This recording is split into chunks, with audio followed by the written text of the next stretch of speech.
NOFO. So we're back at it. And again, I'm Christy Rubenstein. I'm a senior associate at DMA. And like Erin said, we've been working with the Delaware COC for the past, almost 4 years now on the COC NOFO competition process and application, all of that work. And I am going to talk to you today, give a sort of overview of items related to the renewal evaluation process. Let me make sure there we go, I can advance my slides. All right, so today I'm going to talk about just a very brief background on sort of why we do this. And then an overview of the COC funding policies, really on the parts of the funding policies that are specific to renewal projects, particularly. There's more to the funding policies, but that's really what I'll talk about. An overview of the project application, and then a review of the scoring tool criteria.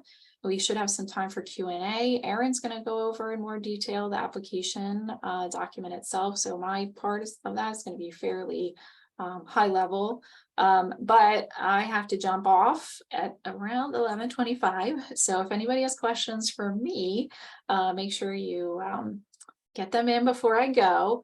I will stop throughout. I have sort of natural breaks where I'm going to stop and ask if anybody has any questions, but you can also put stuff into the chat. I believe Housing Alliance staff are going to be looking at the chat. I'm going to try to not be in the chat too much because it's a little distracting. But if anything arises in the chat, let me know. Or if you want to unmute yourself and ask a question, just remember to mute yourself again.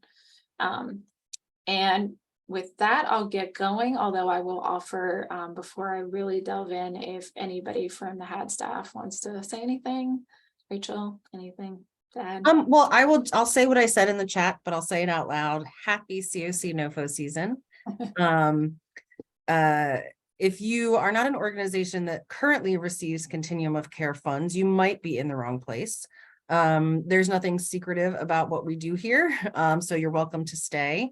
But just as a reminder, this is for organizations that already receive COC funding. We also invite continuum of care board members, funding committee members to participate in the meeting if they want to, so that they can hear what you all are hearing and hear from you all.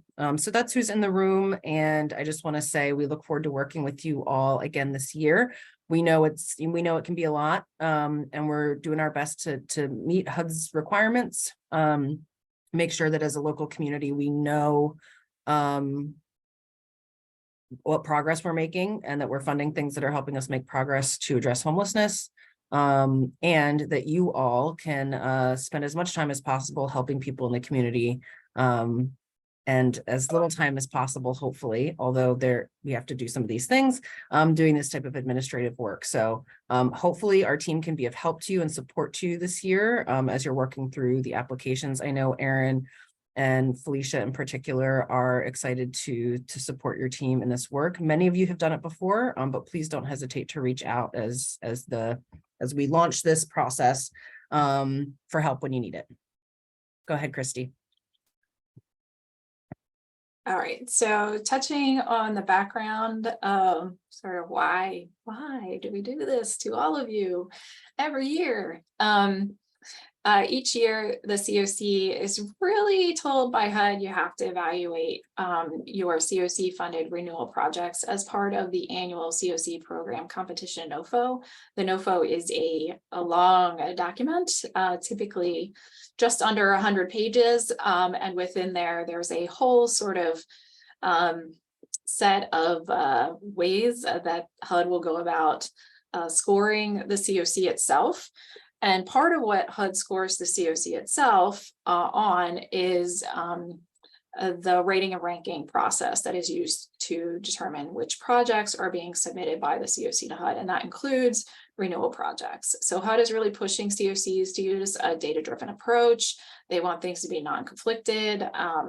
And in terms of the data-driven approach, HUD really lays out they make 30 points available to COCs who basically jump through all the hoops related to what they want to see for the rating and ranking process. I've listed many of the elements that they are requiring on the slide that they required last year. Changes a little bit every year, but this is a pretty good guideline of what we can expect moving forward. And they want to see the use of objective criteria. At least 33% of points awarded should be objective criteria. They want to see COCs using system performance related criteria. So that's 20%. System performance related criteria go back to HUD's system performance measures. And those that really pertain to the project level relate to things like length of time homeless, returns to homelessness, exits to permanent housing destinations or for PSH retention and permanent housing, increasing income. So those are key areas in terms of the system performance related criteria. They want to see that COCs are accounting for severity of need of the participants or barriers faced by project participants when evaluating projects. So some projects may have more clients who have high barriers than others, and they want to know that the COC is factoring that in some way, shape, or form. They want to know that the COC is looking at how quickly projects place participants in permanent housing. That gets a special little shout out. So in addition to whether you're exiting folks into permanent housing, they want to know how quickly that is happening, and they want you to be evaluating that. Evaluating DV providers using data from a comparable database. Evaluating projects and agencies on whether they identify and address barriers to participation faced by persons of different races and ethnicities, particularly those overrepresented in your homeless population. They want to see that COCs assess cost effectiveness, and they want to see that people of different races and ethnicities and people with lived experience of homelessness are involved in the rating and ranking process and in the COC in general. All right, so that's the background that sets the stage for a lot of what you'll see in terms of like the scoring criteria. Those things really need to be covered, and every COC out there is doing their best when they develop their rating and ranking criteria to cover all of these bases, because you don't want to lose any of these 30 points. They're pretty attainable, and you want to make sure that you put your COC on a good footing. Okay, so we're going to talk a bit about the COC funding policies.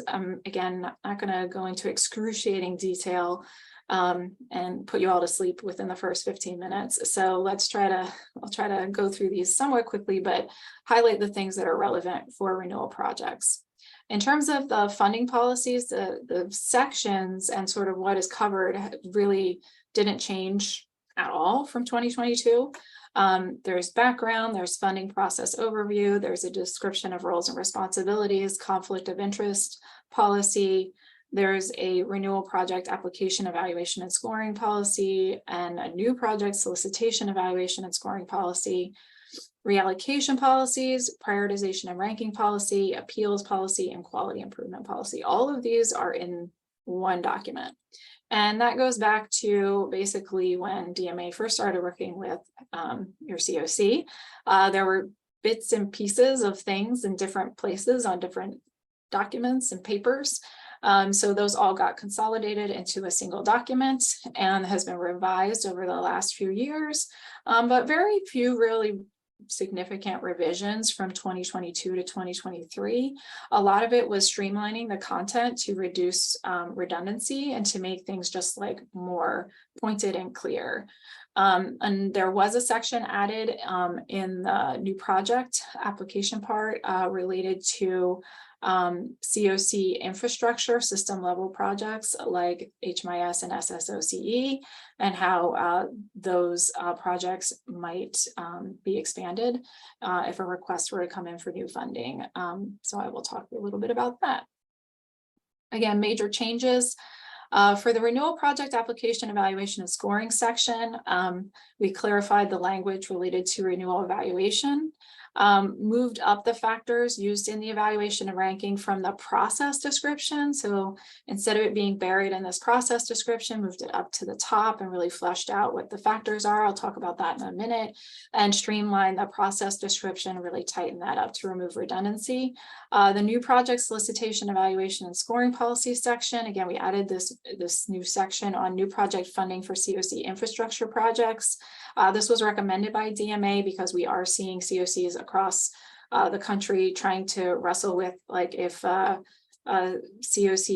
HMIS lead or CE lead comes in and they want money for CE, how do we go about making that decision? And is our system set up to really make that a fair process for the COC? The policy really says that the non-conflicted board will directly review any of those requests and make that decision. So that's what is in that policy. And then throughout the language, we streamlined the language throughout the document so that it was more clear and that we weren't saying the same thing in 3 different places within the same section and sort of maybe 3 different ways and causing unnecessary confusion. Just really tightened it up. Hey, Christy, we had a question in the chat just to be mindful of the acronyms you're using. And I'm so sorry. Nope, that's very common. I don't know, Wes, if you had a specific acronym you wanted to know about, or is just a general recommendation to make sure Christy remembers to explain what they are. Just in general, I'm familiar with several of them because I've been involved in the process for several years, but there are a few that kind of flew by me and I wasn't sure what you meant. Sure. So SSOCE, I assume that's what SSOCE might be the thing. Okay. So within HUD funding, you can have, there are different project types. HMIS, I think that's probably not one that I think most people are familiar with that. So for your system, that's CMIS funding. But SSOCE refers to supportive services only project for coordinated entry specifically. And HUD has not allowed over the past, I don't know, like ever since I've been doing this, which about 6-7 years now, a straight up supportive services only outside of what was new in the special NOFO and YHDP. But for the regular NOFO, you can't put in a supportive services only project unless it is for coordinated entry activities.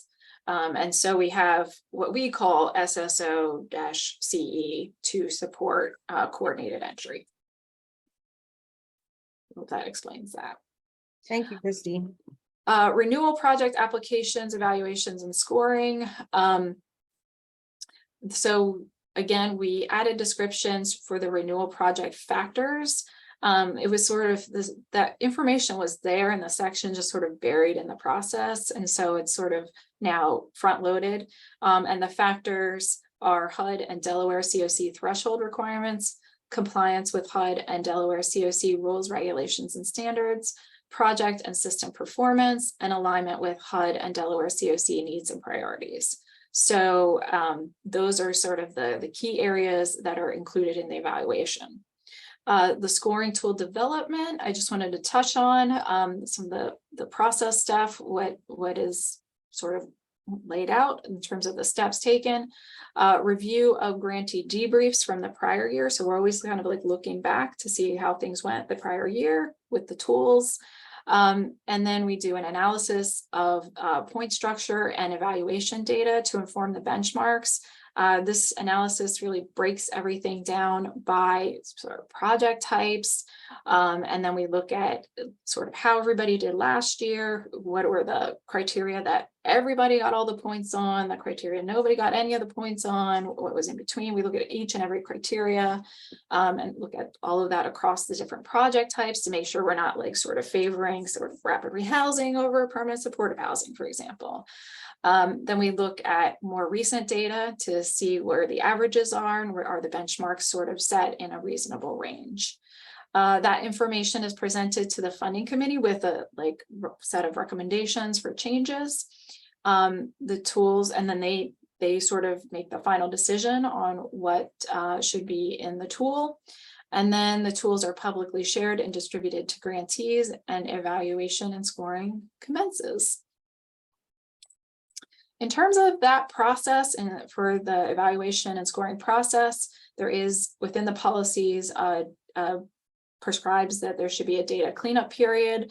Then what the evaluation launch process will look like, the application availability and submission, like how that should unfurl, right? Review of submitted applications by the COC lead and the funding committee for scoring, reallocation, and quality improvement plan decisions. So really the funding committee is the ultimate sort of decision maker here. The COC lead does a first pass, but everything gets sent to the funding committee for review. The funding committee's recommendations are reviewed by the non-conflicted board, and ultimately they will approve something. And notification goes to grantees with an appeals option. Reallocation policy. So I just wanted to touch on this. Obviously, with renewal funds, reallocation is always an option. You can voluntarily reallocate funds. Reallocation is really a fancy word to say you're either returning your money, that's a voluntary reallocation, back to really the COC for them to decide what else could be done with it. Or involuntary reallocation is when funds are taken from a project. You can take all of the funds, you can take part of the funds, and the COC gets to make that decision. HUD actually encourages reallocation. They require COCs, really incentivize COCs to at least have a policy to define how that would happen. And they encourage COCs to reallocate funds away from uses where the project is not performing well, where it's not in compliance, where it's not meeting COC needs. So they take a fairly aggressive stance on reallocation, more aggressive than most COCs are willing to do. So you'll see that reflected in the involuntary reallocation reasons that are listed in the policies document, really covers those areas that HUD is suggesting that COCs look at and consider when determining whether you want to reallocate funds. That includes failure to meet COC threshold requirements, poor project or system performance, misalignment with HUD policy priorities or Delaware COC policy priorities, or the needs of those served by the COC. And non-compliance with HUD or COC rules, regulations, and requirements. And so within the policies document, the funding policies document is this reallocation policy. It really just describes how that process would unfold if that were to happen. If you are considering reallocation, you should notify the COC. I'm just letting you know that. If you, in terms of involuntary reallocation, the COC will review the projects that kind of have these issues listed here, right? The funding committee will review the documentation and they make a determination about what to recommend in terms of a reallocation and the amount, and they'll send that information along with their reasoning to the non-conflicted board. The board reviews those recommendations, they make the final determination, and agencies are notified and provided with the right to appeal the reallocation decision. And then in terms of the use of reallocated funds, it's a little bit different depending on if it's a voluntary reallocation, in which case the board will make the decision about whether those funds might be directed back to the agency if they want to use it for something else or not. Or for involuntary reallocated funds, it will always go through an RFP process. For prioritization and ranking, the renewal project ranking factors. Now there are other prioritization and ranking factors. These are the ones that pertain to renewal projects. So we'll look at the final outcomes and scores for this evaluation that you're about to go through, right? And that evaluation covers threshold, compliance, performance, and alignment with COC needs, right? So all of that stuff is coming out through your evaluation. And that's considered in terms of where the project is ranked. For those who are unfamiliar with the ranking process, HUD requires that the COC rank projects. Every project has to have a unique number, 1 all the way down to however many projects you have. Those ranks at the top, a 1 is the project ranked the highest, down to the lowest. The projects that are in the lower part of that ranking are projects that are at risk and may not receive funds. Projects that are up in what is called tier 1 will be safe. HUD tells COCs each and every year an amount of money in terms of funding that will be considered in tier 1. So any project that goes in there would be safe, but we don't know that. Each and every year is different. It's typically HUD says you have between 94 and 96% of the funds you already have safe. You have to compete for the rest. And so that's why it's a competition. Consideration of overall competitiveness is also included because it is a competition, and there are some nuances of the way HUD, the rules within the NOFO, that we run different scenarios and see what's going to be the most competitive, what is most likely to bring the COC the most money. And so that is considered as part of the ranking process. And then additional information included in the renewal project applications, and such as the supplemental narratives and attachments can be considered. Just to note that first-time renewal projects are not eligible for reallocation. They're going to be ranked in tier 1. Any questions in this part? All right, appeal policy. Appeals for renewal projects are allowed for project scoring errors, reallocation of COC funding, and improper application interpretation of HUD COC rules regulations concerning the participation of the applicant in the COC application process. Agencies have 3 days from a decision to submit appeal. So keep that in mind. You have to sort of quickly turn it around. Why? Because we often are running to meet deadlines set by HUD, and things, meetings have to be scheduled and all that good stuff.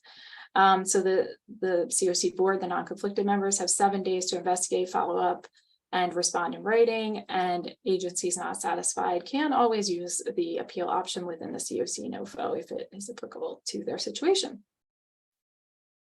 Hey, Christy, I want to pause. There was I think a really important question in the chat from Matt. Matt, did my chat response answer your question, or do you want to talk about it more and raise it again for the group? No, I was just going to thank you and say it's so valuable for this process to be demystified or just explained in detail for everyone who's involved, because so many different people at all of our organizations contribute to these processes. And this helps me, like, also for my understanding. So I'm very happy with this. Okay.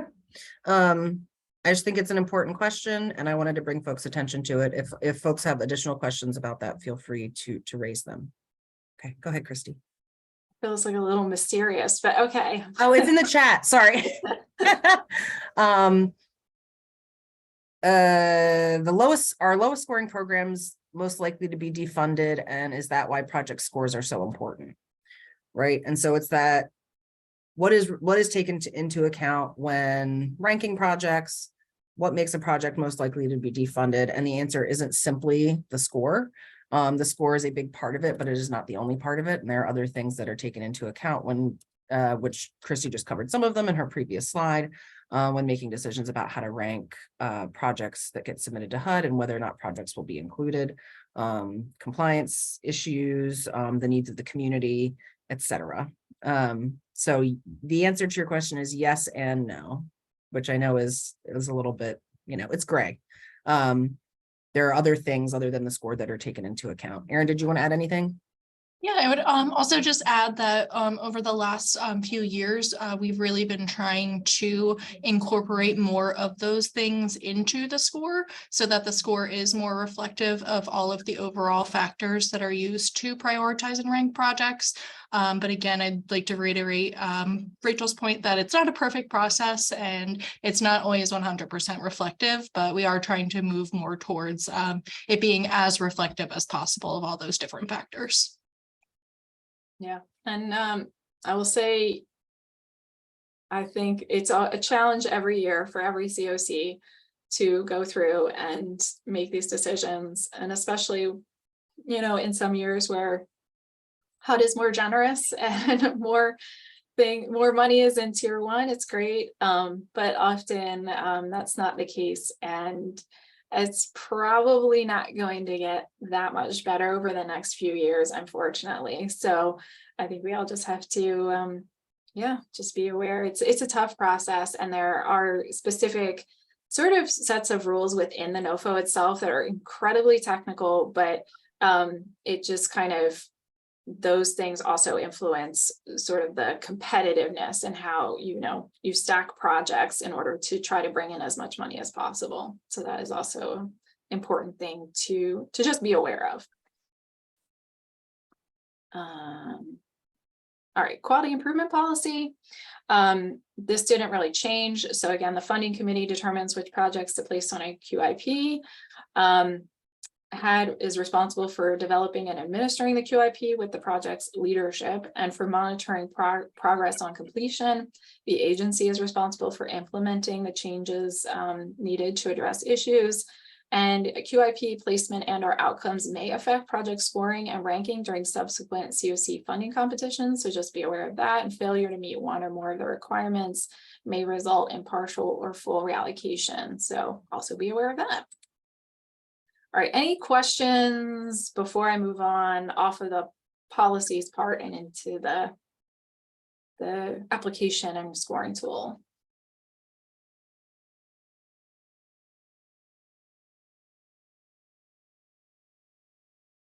Not hearing any, so I'm just going to move forward, and if stuff comes up like it has, put it in the chat, and the HAD staff is more than capable of responding. So, all right, so I'm gonna talk a little bit about the application and scoring tools. I want to just call out that these are specifically related to the housing projects, so permanent supportive housing, rapid rehousing, transitional housing, the transitional housing to rapid rehousing joint component project type, and DV projects, which it's not really like it's just they get a little call out because DV projects are not in HMIS, and so there's some special stuff for DV projects.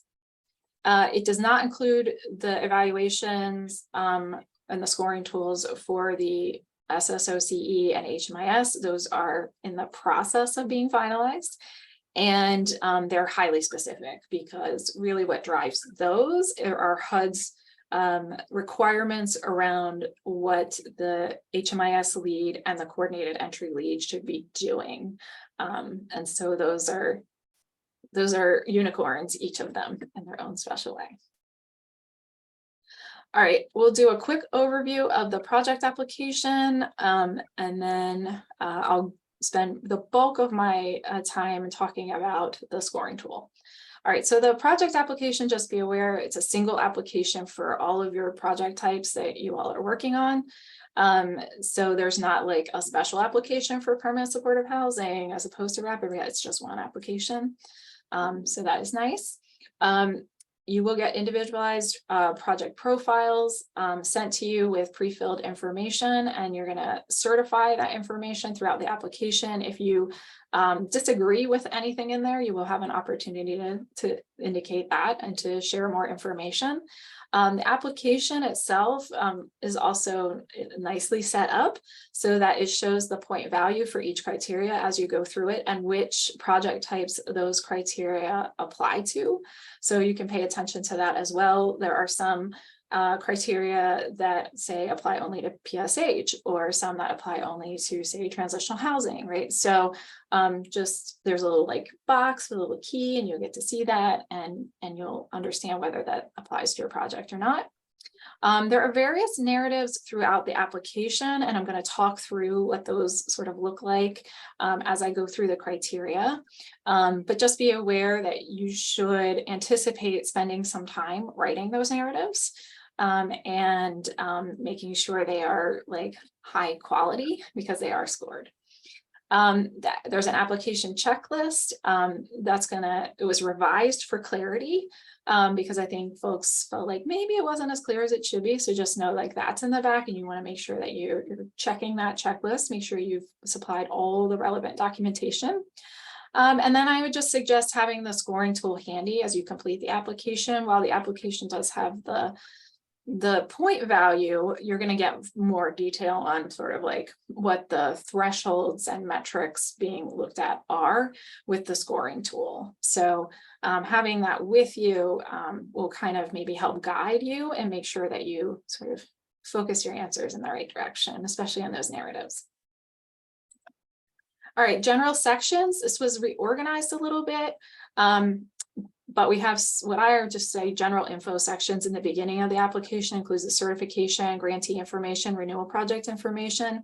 Then we get into the threshold, renewal project threshold, which is really focused on grantee financials and COC grants management.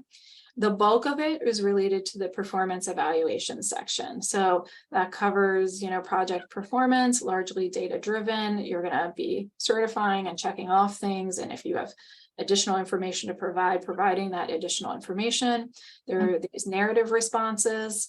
And then there's a bunch of items that were previously covered in the threshold and compliance areas are now worked into this performance evaluation section. So just understand like that threshold section is far shorter. A lot of the stuff has moved down, and it's going to be clear to you as you go through. Like it's very clear what you're being asked to look at and certify. All right, there are additional sections, including that submission checklist, a first-time renewal guide. So if you are a first-time renewal, be sure to check that out. There's an operating budget template, and just be aware that that is part of this sort of grants management part. You should be using that template. And then there are resources. In terms of the threshold, I just wanted to call this out again. This is significantly reduced from last year. It's just a lot of the stuff moved into a different place, but just in terms of understanding what threshold is, grantee financials includes financial audit findings, liquidity, and operating budget. I'm sorry, so I said it was under the grants management, but it's under financials, the operating budget template. The COC grants management part, you want to have a valid SAM registration and UEI. That has been an issue for some people in the past, so just make sure you got all that taken care of. It's going to cover your drawdown of funds, whether you submitted your APR to HUD on time, any HUD monitoring, your QIP participation, match information, and rent and occupancy charge compliance. So those are the areas covered. There were about, I want to say 4 or 5 different sections covered under threshold last year. So now we're streamlining it. It's down to these 2. So just be aware of that. Looks a little different. Any questions on that before I move forward? Christy, QIP is quality improvement plan? Is that right? Yes, yes. Okay.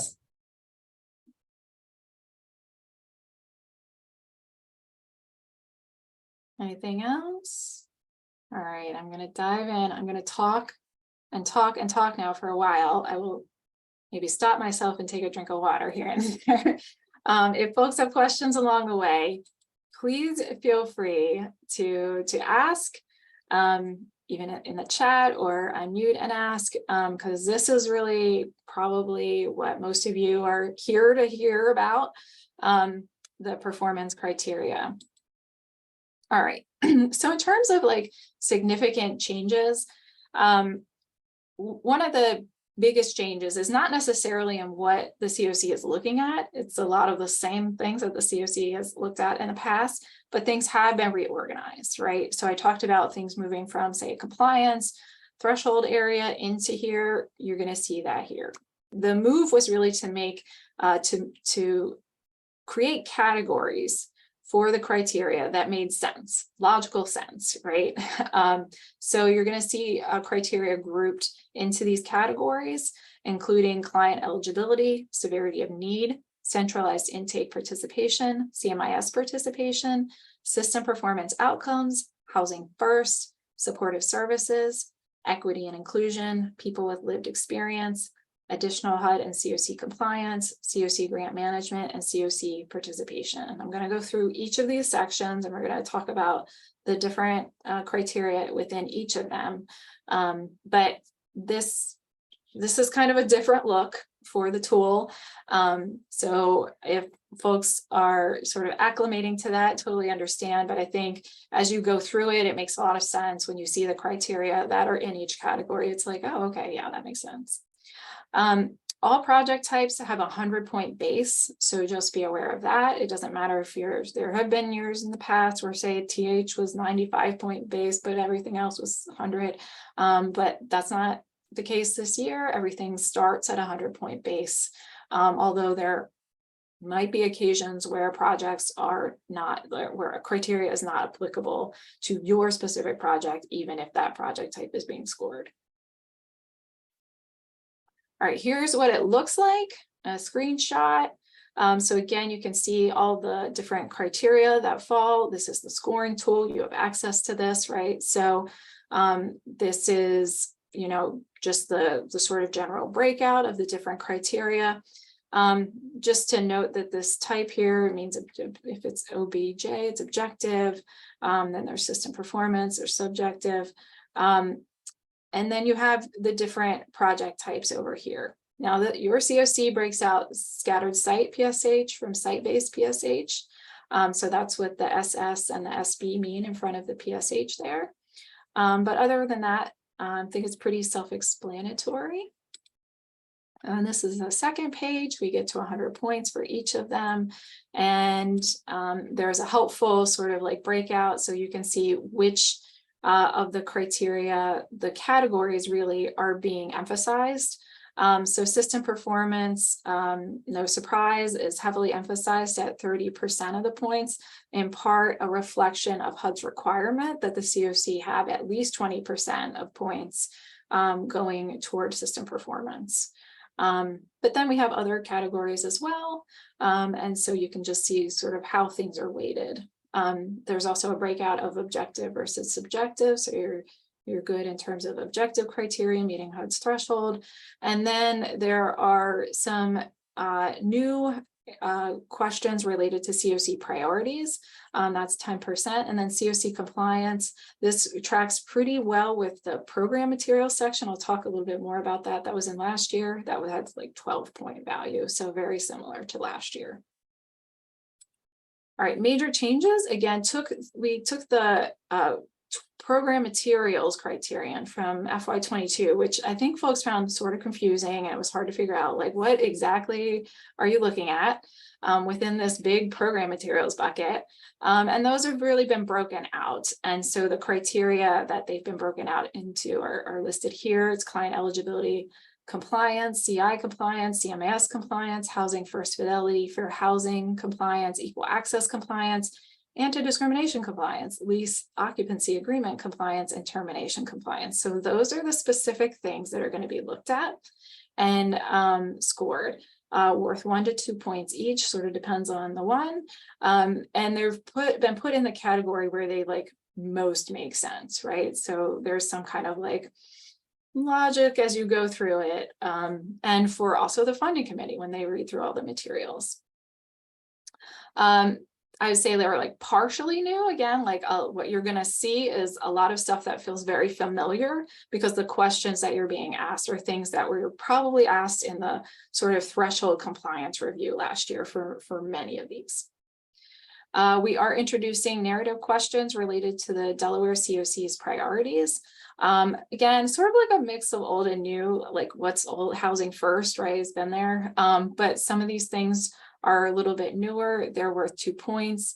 Again, they're narrative driven. That includes system performance, housing first, racial justice and equity, disability rights, and incorporating people with lived experience. So I'm going to go through those when we delve in. And then criteria that were introduced but unscored in FY22 are being scored this year. There are 4 of those. That's literal homeless status, unsheltered status, CI referral, health insurance.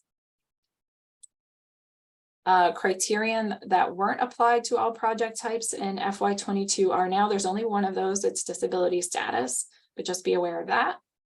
And then criteria where point values are reduced in FY23 from FY22. This is a longish list, but we needed to make up points for the things that were unscored last year that are being scored, and for those COC priority areas to be scored. So, you know, some different criteria got a little bit of a haircut in terms of their point value. Some of this might make you sad, some of this might make you very glad. But that's the list of things that changed. All of this information is in the detail of the scoring tool that you received. You can see what the point values were in prior years in 22 and I think 21, correct, Aaron? So you can kind of track sort of like how things have shifted over time in terms of the point values of the different criteria. All right, now I'm going to delve in to the different sections and the criteria. All right, so we have client eligibility. This is worth 6 points. And what is going to be considered here?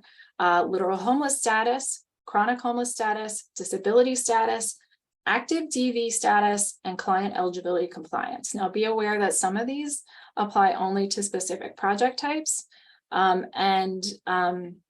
Yeah, they have different point values. So literal homeless status for PSH, it's only worth 1 point, but for the others, it's worth 4 points. So just be aware of that. Again, this is adults who are entering from literal homeless. And then that's going to look at Q15. Chronic homeless status, the percent of households chronically homeless at entry, and this is PSH only. The next one, disability status, here is percent of adult heads of household with a disabling condition, PSH only. So just be aware of that. Active DV status is DV only. So a lot of the stuff in this section for many of you is not going to be applicable unless you are a PSH project. And then if you're a DV project, this one. And just be aware that active DV status is looking at actively fleeing DV. And we're going to talk in a minute about a similar one that's a little bit different that applies to everybody. So client eligibility compliance, this is the first time, and I'll walk you through what this looks like. We're going to see one of these compliance metrics, but essentially what the metric is going to look for is, are you compliant with, and then whatever the issue is, right? In this case, it's client eligibility. So HUD homeless eligibility and Delaware COC's written standards. That's going to include a review of the program materials. And it's going to look for, do you have written policies and procedures addressing the issue? In this case, again, client eligibility. And do the policies and procedures meet all the requirements outlined in the application and are consistently followed throughout all program materials? So next slide, I'll show you, this is what it looks like in terms of the questions being asked for client eligibility. So the question will be, do the policies and procedures meet the following requirements? It's going to be a yes, no. You're going to say that. The funding committee, you're going to read through these, say, yeah, sure, our policies and procedures outline these things. Yes, our policies and procedures describe the process. It includes these things. You're going to say yes, hopefully, and you're going to provide the documentation to support that. The funding committee is then going to, will get that. There'll be a review of your materials, and there'll be basically a scoring to make sure to really reinforce whether your documentation, your policies and procedures support you saying yes to these things. So that's how it's going to work across the board with these compliance things. I do have slides on each one, and I'll point out what it's looking for. You'll spend a lot more time with the application, and you can always follow up for technical assistance or ask questions if you are unsure what anything means, but they're all pretty self-explanatory. Again, a lot of these are similar to the questions that were asked in prior years in a different section of the application. It was sort of threshold compliance in the prior applications. All right, severity of need, 4 points. And this one has no narratives or compliance. So we have unsheltered status, no income status, disability status, and DV history within this section.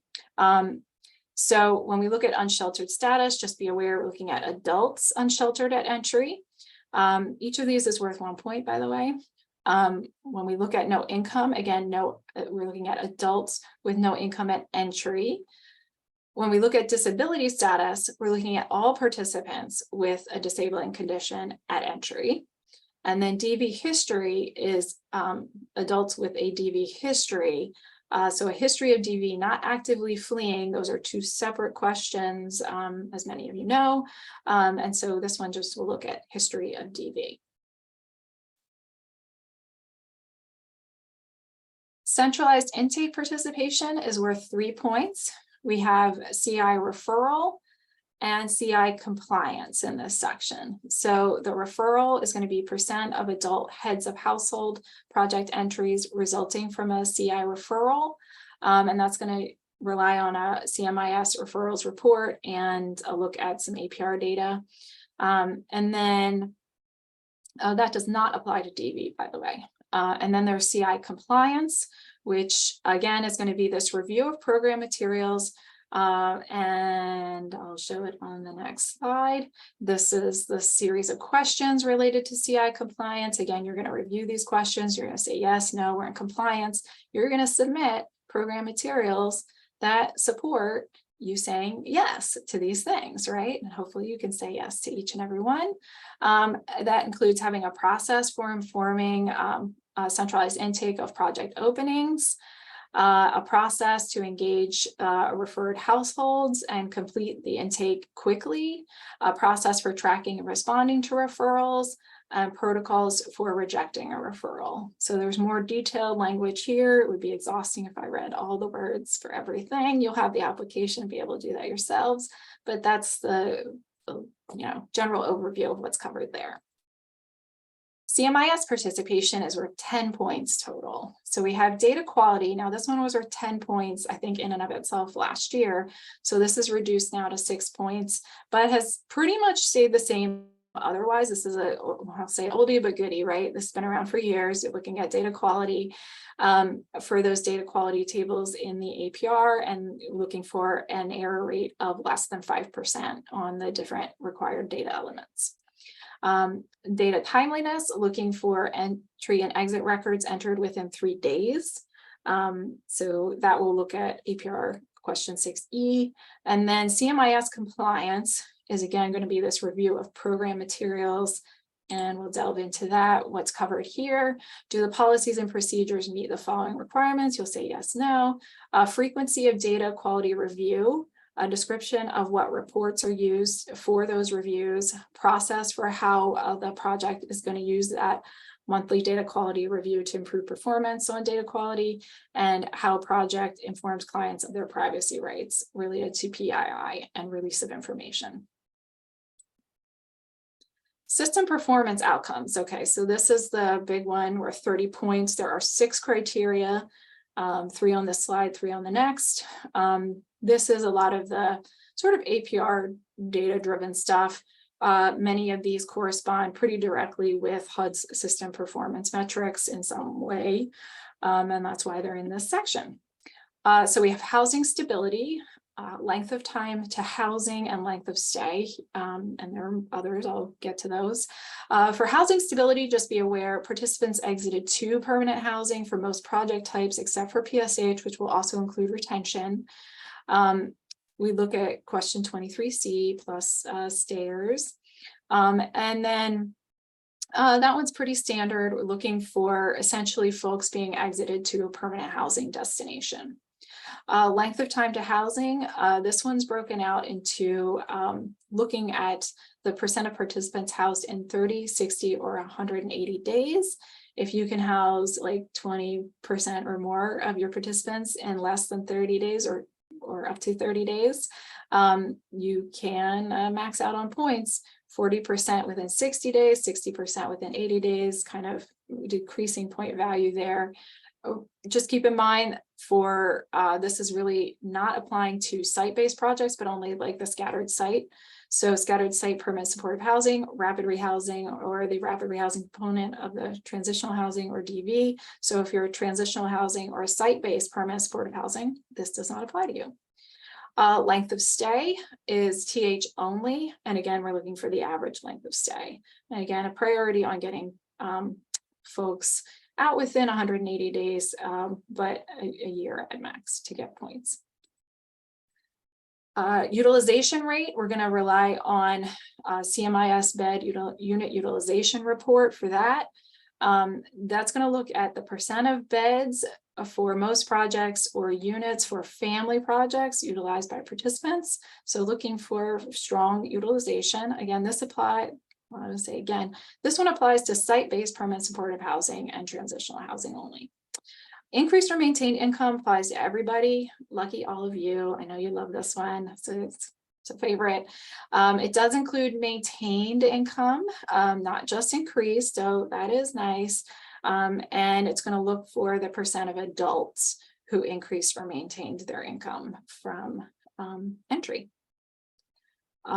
System performance narrative. Again, this one, well, not again. This is the first time we're seeing one of these narratives that relates to a COC priority area.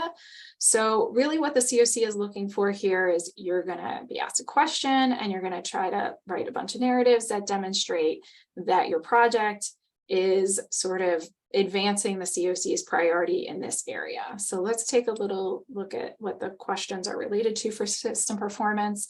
And you're going to be asked about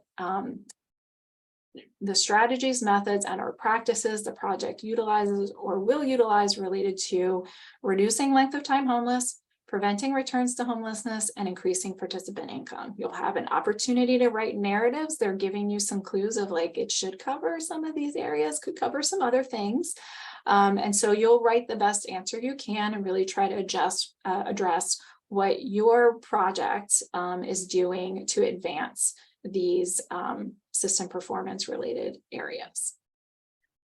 Christy, I just want to add in here that in the past, lots of times projects will write a narrative that just says that they do the thing that we're asking. And I really want to emphasize that for these questions, we don't just want to see narratives that say that you are doing it. We want to get specific information on how you are doing it. So not just we are developing plans to support participation in their housing search. That's great, but we want to know how you're doing that. So that's just a little bit of advice for grantees as they approach these narratives, is to be specific about the actual implementation of those practices and methods for those things. Right. So take your clues from what is asked of you and just be mindful. So when it says describe the strategies, methods, and practices, delve in, like you're going to, I think there's a character limit. So we're not asking you to write like 3 pages. So be concise, but focus in on something that's of substance.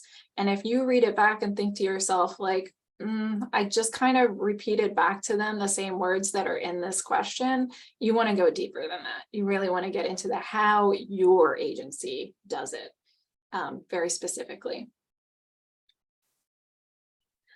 Housing First is 12 points. That's the same value Housing First had last year, I believe.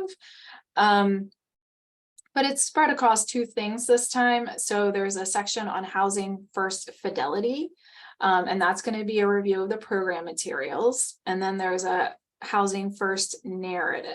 Okay, so just be aware of that. The fidelity question is going to focus on 3 different parts. That includes Housing First access, Housing First termination, and Housing First retention. So you're going to want to read through these carefully. You're going to want to make sure that you are providing the program materials, policies and procedures, or whatever else you might have to support you saying, yes, our project does what you're asking related to access, to termination, and retention, as far as those things align with Housing First, right? You want to make sure what you're submitting reflects what your agency does, right? But it's really supporting Housing First approach to these different parts of providing services and housing to clients. Housing First narrative, again, here's your cue, describe how, right? This is what the question is. So make sure you're just doing that part. How project staff are educated and trained about Housing First, policies, implementation, and other evidence-based practices. Describe how the project's intake and assessment processes are flexible and lower barriers to access for participants. Describe how supportive services are highly tenant-driven, focused on participant needs, strengths, preferences, and prioritize rapid housing placement, and stabilization before therapeutic goals. And describe how participants are educated at program entry and during tenancy about their tenancy rights. So make sure that you're responding to the how part, how you do those things, not just saying, yep, we do those things. That's more this question. Yep, we do those things and we have them in our policies and procedures. When you get to this narrative, you want to talk more about the how. All right, supportive services is 10 points. We have non-cash mainstream benefits, health insurance, support service capacity, and support service approach. Supportive services in the prior application, there was like, I think a pretty long like checklist of things that you would check off, and it's a little bit different this year. It's more of a streamlined approach in terms of that. And we've also included the non-cash benefits and health insurance questions in this section as well. So again, just be aware for benefits, adults are really the universe, whereas health insurance, it's all participants. And for both, it's whether there's access to benefits or health insurance. Support service capacity, we'll get into this a little bit, but you're gonna be asked a series of questions about your budget and really about your capacity to deliver support services to participants. So just look at those questions carefully, make sure you're answering thoroughly, especially for those of you who do not have like support services in your project's budget. Make sure you're providing the information that's requested, and just really kind of like be thoughtful about your responses there. Support service approach, again, this is going to be one of those narratives where you're going to be asked to demonstrate that you are effectively providing supportive services. So the narrative looks like this. There are a couple questions, one just for households with children and one for DV, but there are 3 main questions for everybody in addition to that. So describe how participants receive services and support, describe how often case managers complete home visits, and describe additional support services, essentially that you're kind of like bringing in from the community. And then for house projects serving families, you want to be able to talk about how you do the work to inform children or the families of the children's educational rights and make sure they're enrolled in educational programs. And DV projects really related to how case managers utilize best practices in serving DV survivors. Equity and inclusion is 10 points. We have fair housing compliance, equal access compliance, anti-discrimination compliance. There's more, but these are all obviously compliance related. And again, most of this was part of the sort of threshold compliance review in the old application, just really brought down into this performance section and really trying to spell out what the COC is looking for. And when we do that program materials review. There's also, there are 2 questions related to COC priorities, one on racial justice and equity and one on disability rights. This equity one is related to the equity assessment. And so really just making sure, sorry, this says in org equity assessment, but that really should be here. So we're going to read through that equity assessment. And just make sure that you're demonstrating that you're implementing strategies and practices that promote racial equity and cultural competence, actively work to identify and address racial disparities and barriers. And so just be aware when you're doing that separate equity assessment that there are elements there that you're going to be scored on. Okay, so again, be responsive to the questions where you're sort of writing a narrative, and just be thoughtful about doing the equity assessment. Don't like blow through it really quickly. Disability rights narrative, again, I'll go through that one in a minute. And I'll talk more about what's in that narrative. Fair housing compliance, again, this is nothing new. This is all related to fair housing stuff that you've been asked about in the past. So again, do your policies and procedures, meet the following requirements. You're going to read through these and make sure you do, and provide the documentation to support that. The same with equal access.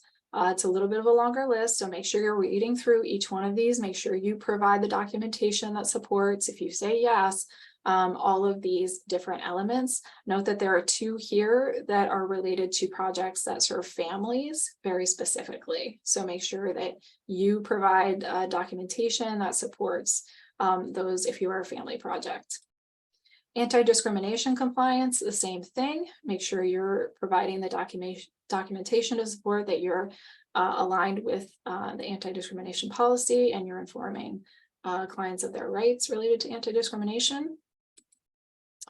And then the disability rights narrative. So describe how this project, again, describe how, takes steps to ensure effective communication with current prospective participants with disabilities. Describe how this project offers accessible opportunities and including around reasonable accommodations, right?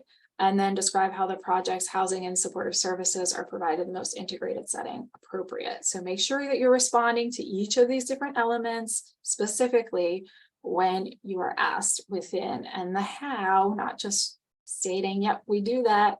Talk about how you go about doing it. People with lived experience. 4 points in total. We have consumer participation compliance and incorporating people with lived experience narrative, which is a COC priority.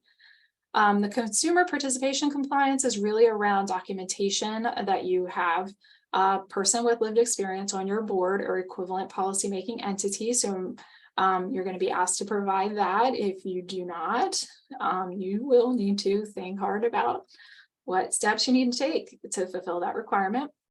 Incorporating people with lived experience narrative, again, is a COC priority, and we'll delve into that.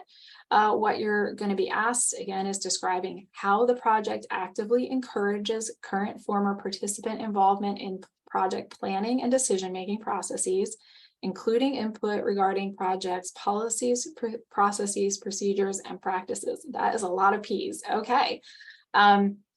The next one, I'm reading this one because it's relatively new, I think, and I want you all to like let this seep in. Describe how the project regularly gathers feedback from current and former participants on their experience receiving assistance through the project and what steps the project takes to address concerns raised by current or former participants. Describe how the project or organization actively provides professional development and employment opportunities to current and former participants and other people with lived experience. And describe how the project or organization actively encourages current or former participant involvement in efforts to prevent and end homelessness. So just be aware, you need to respond to each and every one of those in order to get all the points. Christy, I'll add here that if projects are not yet actively implementing practices towards these or have strategies and methods related to that, that this is an opportunity to think about how the project will incorporate that and write about their plan for implementing strategies and practices related to that. For those who don't have those active practices, next year we'll be looking to see progress made. So if you're not doing it and you write a plan about it, we will want to see some type of update or progression on these things in following years. Sorry.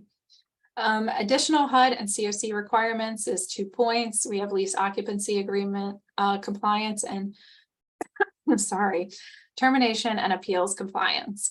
Again, these are going to involve a review of program materials. You're going to want to read through and make sure that you're following each of these.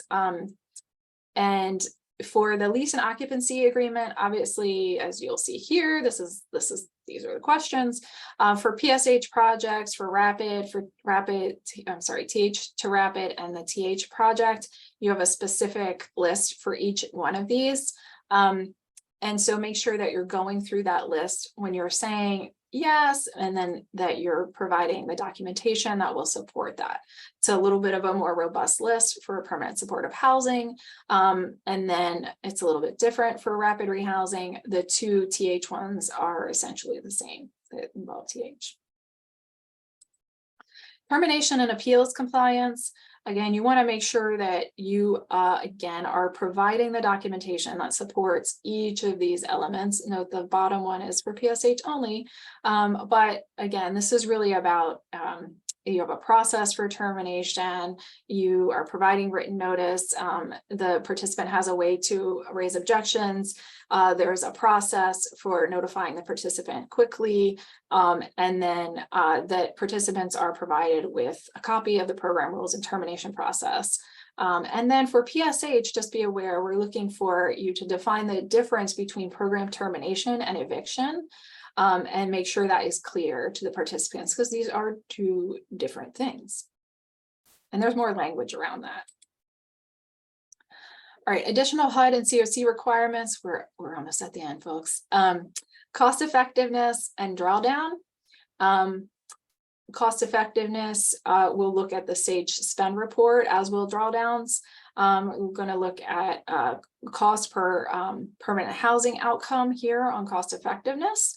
And then for drawdowns, the percent of funds drawn, the baseline threshold here is that you should draw at least 97% of your funds to earn any points.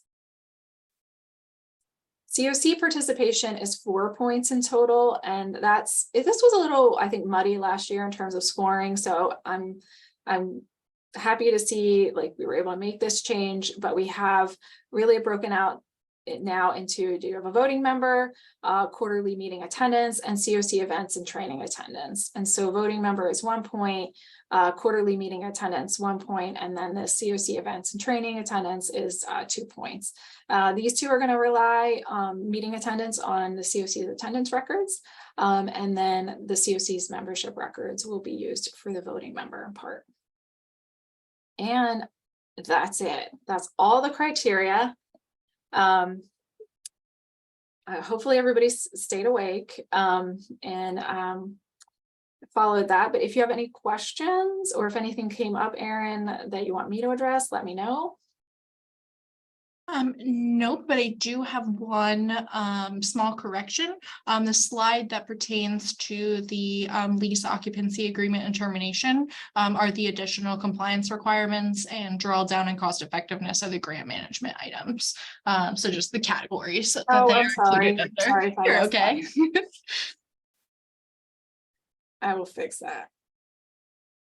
And the slides will be shared, but you know, there's nothing in the slides really that's different from what you have either in the application or the scoring tool, but in terms of the criteria. But yeah, I'll make sure that I get the slides over to Erin corrected and updated so she can send them out to everybody. All right, any questions?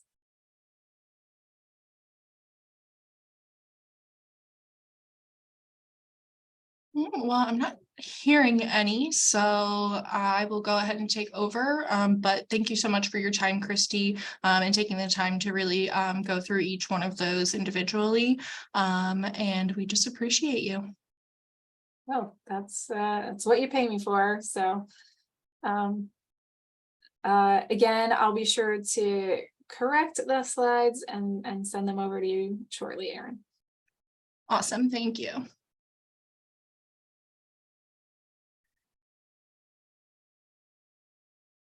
All right, everybody. We are going to move on to some items specifically related to the submission of the applications this year. I am going to reiterate just a little bit of the information that Christy had in her PowerPoint, but we are going to really focus in on that submission piece and some of the major changes to the application and the process this year. We won't be diving too deep into the details of the application, but because you guys have that, and we will be offering TA sessions, but we will be going over some submission items. Whoop. So the first thing I want to give you guys is I should say NOFA update. The fiscal year 23 HUD grants inventory worksheet, the GIW, has not been released yet, but we are expecting it to be released in the next like 2 to 3 weeks. HUD has indicated, or did indicate, that they wanted to release the NOFO in June. So we are expecting the GIW in the next couple weeks. And for anybody who is not familiar with the GIW it's just a report report that collectively provides the information on all the grants that are eligible for renewal for this upcoming competition. Our 2023 COC funding committee has 5 members on it this year. Devin Manning, who is a veteran funding committee, is our chair this year, and she is a DSHA employee. We have Paula Witcher, who is also a COC board member and works for the Veterans Multi-Service Center, another veteran of the funding committee.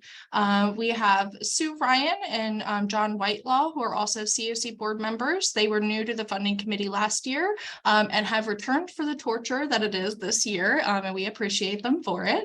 And we have one new addition, Karen Records from DSAM. We have a couple new renewal grantees this year, but a lot of these names are the same from prior years. Our fiscal year 23 renewal grantees are Child Inc., Code Purple Kent County, Connexio Care Inc., Family Promise of Northern Newcastle County, Housing Alliance, Ministry of Caring, West End Neighborhood House, the Central YMCA, and the YWCA of Delaware. And we're going to go into a little bit of the renewal funding process and start with some important dates and deadlines. So today, May 24th, is the mandatory renewal applicant information meeting. The next thing that's going to start is the submission period for the actual applications, and that'll take place in June 2023. During that time, we will be offering application TA meetings, and we have more information related to that in a later slide. But June 2023 is also when we're expecting the NOFO release. Not confirmed, but that's when we're expecting it. The application deadline this year is June 23rd, 2023 by 4:00 p.m. So it's a little over 3 weeks away.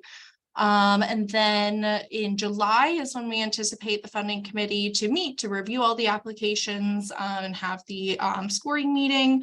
And we also anticipate releasing the new project RFP during that time. August 2023 is when we anticipate new project application submission and review and final scoring and ranking for all projects.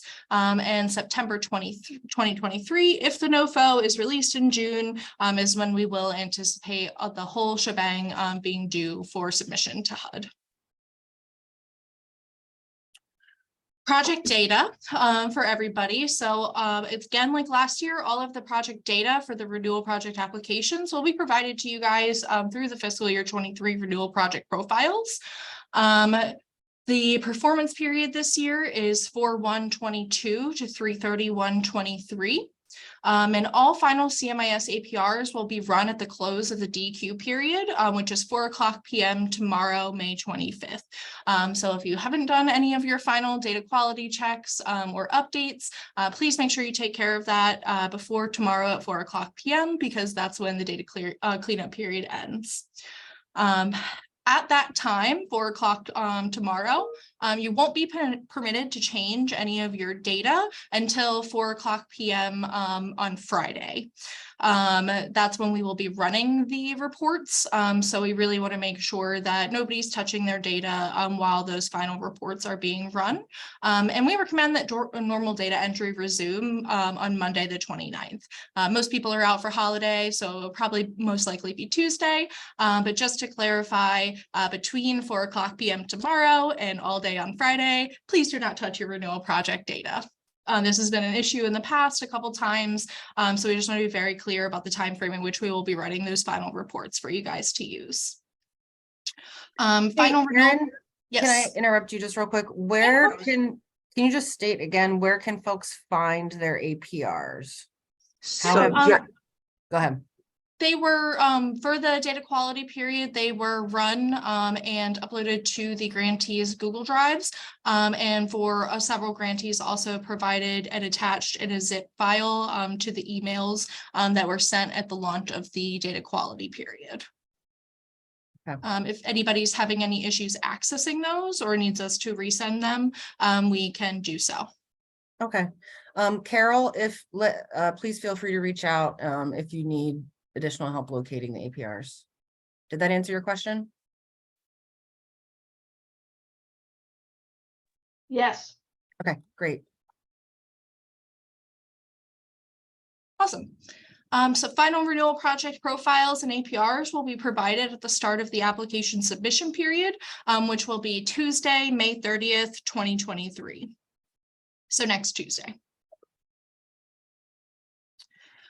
Just reiterating a little bit of the information from Christie's slides, but some major changes to the application this year.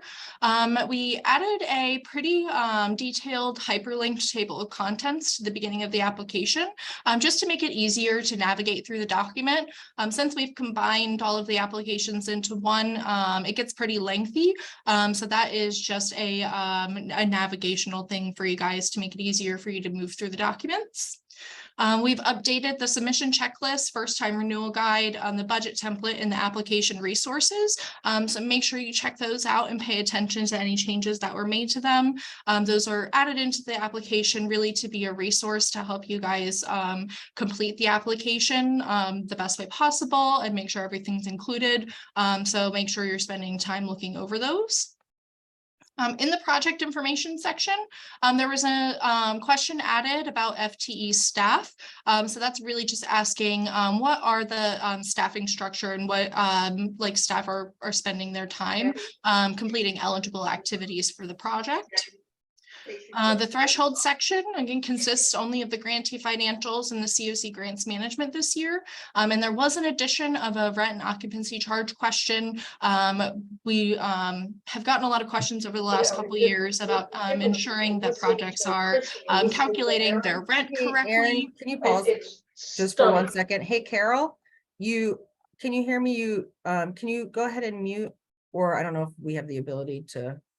Carol, you got left unmuted. There you go. Perfect. Thank you. Sorry.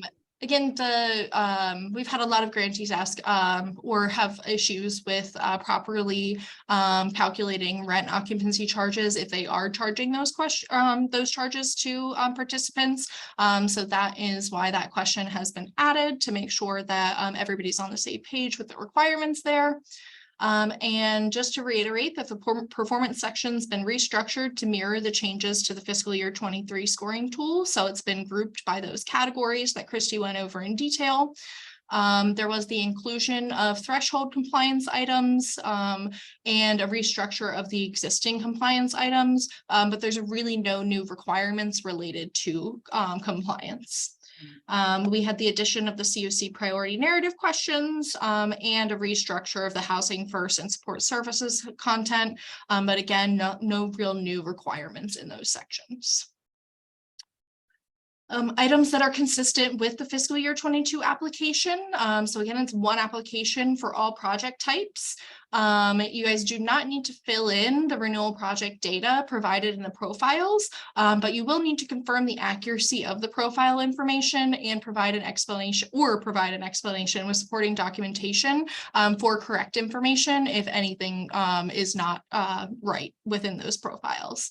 And additionally, this year we will be doing another PDF fillable, and there will be character limits for the narrative responses. But they will be consistent across the application for the type of responses that they are. So let's talk about the Google Drive submissions. We are going to utilize the same process that we did last year, and that all of the materials that you guys need will be provided in the Google Drives, and you will provide all of the materials needed to be submitted to us in the Google Drive. There's a lot of documents that go back and forth, so housing them all in one place that we both have access to was easy last year, and most people indicated that they didn't have an issue with that and that it made it easier. So we decided to keep with the same process this year. So on Tuesday, the 30th, you guys will be given access to your fiscal year 23 submission folder. And it's going to be in the same individual project folders that were utilized for the DQ period. Staff will have access to upload, download, and edit within this folder. So you guys will have full permissions to those folders. Again, they will contain all of the materials needed to complete the renewal project applications. And we have pre-set up the folders to help assist you guys with organizing your submission materials. We don't suggest reorganizing the preset folders, but if you believe it's needed for your projects or for other specific reasons, then please just let us know and we can talk through that, or just let us know before you make any changes so that we're aware and we don't miss anything when we go through to review your submissions. And drive access. So your access to these folders will be terminated at the close of the application submission period, which is June 23rd, 2023 at 4:00 p.m. Oh, and the Google Drive submissions does not apply to victim service providers because they have special privacy, security firewalls and things like that. So we will manage that process via email for those. This is just a quick outline of how the folders are set up. It looks a little overwhelming here, but it's not as overwhelming when you look into the drive itself. The way that we have it set up is anything that's bolded are the big major folders that you will see when you first go into that drive, as well as any italicized things here are actual documents and not folders. So you'll see the funding policies. We'll be including those in the that document in the main folder for you guys, just for ease of access. Anything that's only required to be submitted once for the grantee or is submitted multiple times across several projects, we just have out for you guys. You'll see that we included program materials there. We know that some projects utilize the same program materials across all their projects, and some have program materials that are specific to the project. If you guys have specific project related program materials, it's okay to still include them in this folder. Just make sure they're labeled by the project name. So that's kind of all of the major attachments, and you'll see in the brackets at the beginning, we really try to highlight and reflect what's on the submission checklist for what's required only if it's applicable, and what's optional. Each project itself will also have its own specific folder, and so it will be listed by the project's name, its PIN, and the project type. We've set most of the documentation up the same way to include all the same information so that it's really easy to match the documentation with the project that it belongs to. Here, this is where you'll submit your very applications, your project-specific documentation, such as any HUD monitoring, any supporting documentation. So if there was a metric that was wrong and you wanted to submit something to prove that it's right, this is where you'll be putting those things. And this is where you'll have all of those specific documents for the application. So you'll have the scoring tool, the profile template and key, your final profile, your final APR, and the blank fillable application. And I just have examples here for agencies to have multiple projects. You'll just have multiple project folders, and that will include the same information in each folder for those. For first-time renewals, so first-time renewals are projects with grants awarded in a prior competition that have not been in operation for a full program year, and that's based on the project's operating start and end date at the time that we begin this process. Projects that have not been in operation for a full program year aren't required to submit a full project application, but you are required to answer questions and submit documentation related to your project information, threshold, and performance, even though you guys are not scored. Anybody with a first-time renewal should review the entire fiscal year 23 application so that they're prepared for the requirements that they'll have to meet once the project is fully operational. So projects meeting the criteria in the table below are considered first-time renewals for this application. So any projects that are awarded in fiscal year 21, meaning that they have an operating start date anytime in 2022 up to 1/1/23, and they have an operating end date anytime in 2023 up to 12/21/2023. And you can easily identify these projects by their grant numbers. So the last four numbers members of the grant, the first two of the last four, which can be confusing, but I tried to outline it here for ease, will start with the year that the project was awarded. So if you have a long grant number and the last four numbers are 2105, that grant was awarded in 21. Same for grants that were awarded in 2022. If it's 2205, the last four numbers, that's how you identify the grant that was awarded in 2022. All of the projects that were awarded in fiscal year 2021 were required to start operating by the first of this year. So you guys will be required to meet all of the requirements listed in this guide. However, projects that were awarded in 2022 may have different operating dates. So if you were not operational by the first of this year, you just want to pay attention specifically to what requirements do and don't apply to you.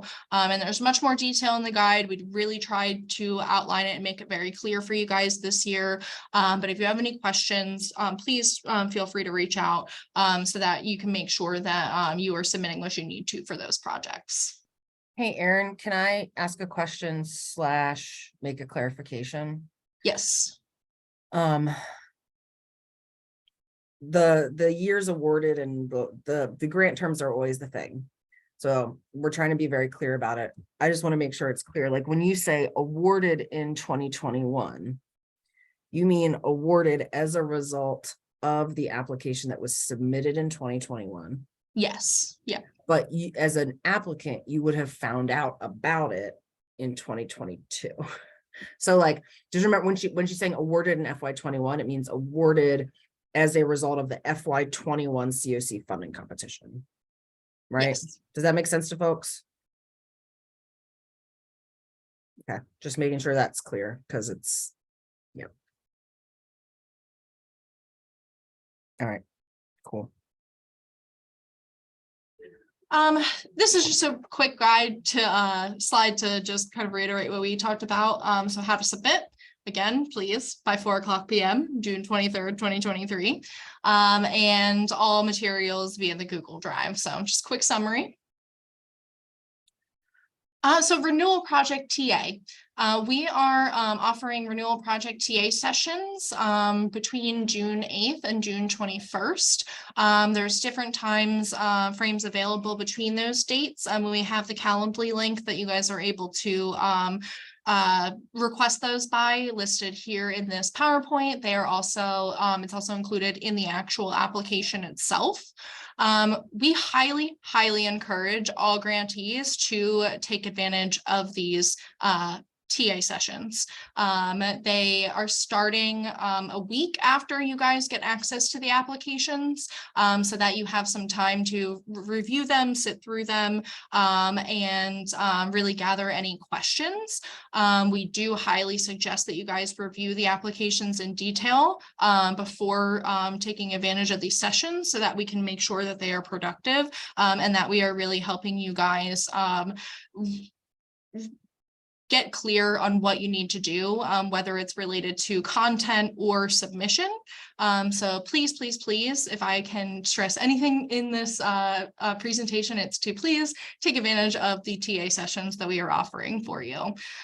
You should review the dates and times that are available as soon as possible. And if you guys are not available during the dates and times provided, you can request a different meeting time. However, if you don't do this as soon as possible, we can't guarantee availability on short notice. So please make sure you're reviewing that and scheduling as soon as possible, and letting us know if you're not available so that we can try to work in another schedule. Because if we wait up until the week that it's due, we cannot guarantee that we will have time available in our schedule for those TA sessions. And just a quick overview of the review process. So COC staff performs the first review of each renewal project's application to confirm project outcomes and highlight any important information that sticks out for the funding committee. Submission materials undergo a second review by DMA. And then all materials and information from those reviews are provided to the funding committee. The funding committee then meets to determine final project scores, and then sends the recommendations to the non-conflicted board for final determinations. And appeals may be submitted after the release of the final score and ranking. And that's the end of this. I didn't want to take up too much of your guys' time because we spent a very lot of time in the details. So all renewal project applicant materials and funding related information can be found on our funding page. Today's launch materials, including the recording and the slides, will be accessible by 10 o'clock tomorrow.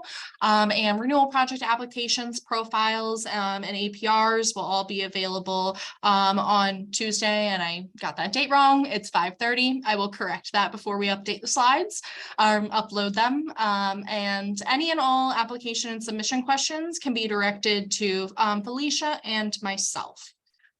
So that's the end of my presentation.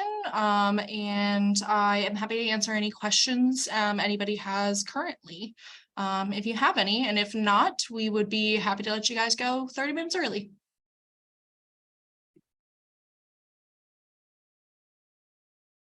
And I just dropped the TA link in the chat. So anyone who is ready to go ahead and schedule your TA meetings, you can do so at that link.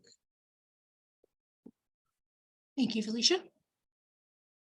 This is not a question, just something I just want to re-emphasize. If you are a first-time renewal, what you need to do is limited. Please reach out for TA if you need it or want it, as this is your first time going through the process, and what you are required to do is different than what other folks are required to do. So it can be a little bit challenging to navigate. So make sure you look at it and take advantage, especially as a first-time renewal of the TA.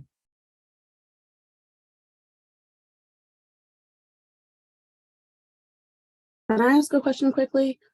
So if we're a first time renewal, do we need to schedule 2 separate TA sessions, or we can do it all in one? All in one, right, Aaron? I mean, yeah. We think of TA at the agency level, not necessarily at the project level.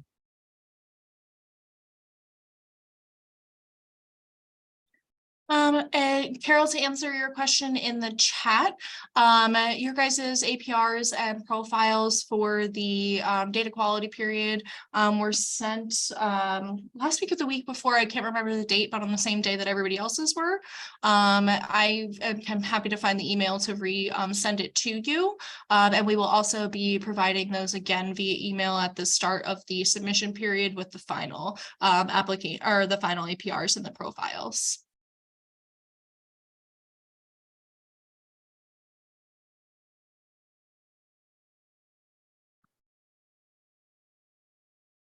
Do we have any other questions related to criteria, submission, timeframes, process, TA, anything like that, guys?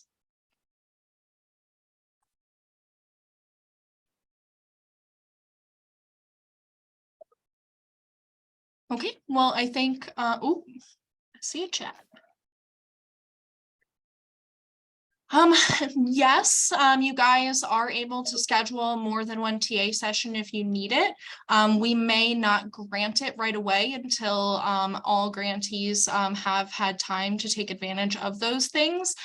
So again, everybody should schedule those as soon as possible. But if there's still time available and everybody has a TA session scheduled, we will open it up for additional TA sessions as well. But outside of the TA, the official TA sessions, any of you guys are welcome to call or email me during the submission time frame with any questions or like any support that you may need. I will try to make myself as available as possible to assist you guys through the process.